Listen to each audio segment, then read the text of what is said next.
আবার দেখছি তৃণমূলের কর্তারা, যার দুটো দুটো বড় দোতলা পাকা বিল্ডিং আছে, সেও আবার তৃণমূলের নেতা হওয়ার সুবাদে এই প্রধানমন্ত্রীর আবাস যোজনার বাড়ি নিয়েছে। এখন নিয়ে এই ওয়ার্ডের কাউন্সিলর, তিনি নিজেকে জমিদার কর্তা ভাবেন, যে ঘোটালা করেছে তা আমি সরজমিনে কিছু অংশ দেখলাম। নিজেই কাউন্সিলর, নিজেই কন্ট্রাক্টর, সামান্যটুকু বাড়ি দিয়ে, যার মূল্য খুব বেশি হলে 1.5 লাখ থেকে 1,75,000, 3,67,000 টাকার বাড়ি। আর গরিব মেহনতি খেটে খাওয়া মানুষ ভাবলো বিনা পয়সায় যা পাচ্ছি তাই লাভ, তাই তারা নিলেন। সেই বাড়ি কোথাও জানলা দেখছি নেই, কোথাও দরজা নেই, কোথাও ইনকমপ্লিট 3 বছর ধরে পড়ে আছে, কোথাও 4 বছর ধরে পড়ে আছে। আর বলতে গেলে তোমার বাড়ি হবে না হুঙ্কার দিয়েছে।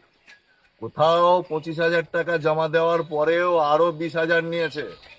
কোথাও যদি 1 ফুট 2 ফুট বেড়ে গেছে তার জন্য 50,000 টাকা নিয়েছে। অথচ যে স্কোয়ার ফিটের বাড়ি দিয়েছে এবং যে মাল ম্যাটেরিয়ালস দিয়েছে, তাতে 1,75,000-এর বেশি খরচ হওয়া সম্ভব নয়।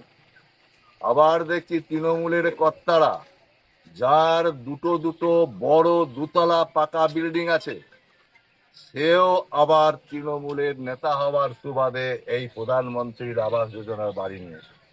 এখনই এক কর্তার বাড়ি ঘুরে এলাম, বিরাট বাড়ি, পেল্লায় বাড়ি, তৃণমূলের নেতা বলে কথা। সে আবার মায়ের নামে বাড়ি নিয়েছে সেই ক্যাম্পাসেই। আবার পাশেই আবার একটা বাড়ি হচ্ছে, বললেন আমি দরখাস্ত করেছি টাকা ফেরত দেওয়ার জন্য। মানে চুরি করতে যে চোর বলছে আমি চুরি করে ফেলেছি, ফেরত লাও। এই ডাকাতগুলোর ব্যবস্থা প্রশাসনকে নিতে হবে।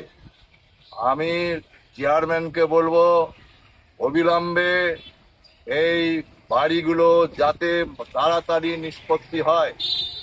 আর এই ঘোটালা যে করেছে তার বিরুদ্ধে আইনগত ব্যবস্থা নেওয়ার দায়িত্ব মাননীয় চেয়ারম্যানকে দিচ্ছি।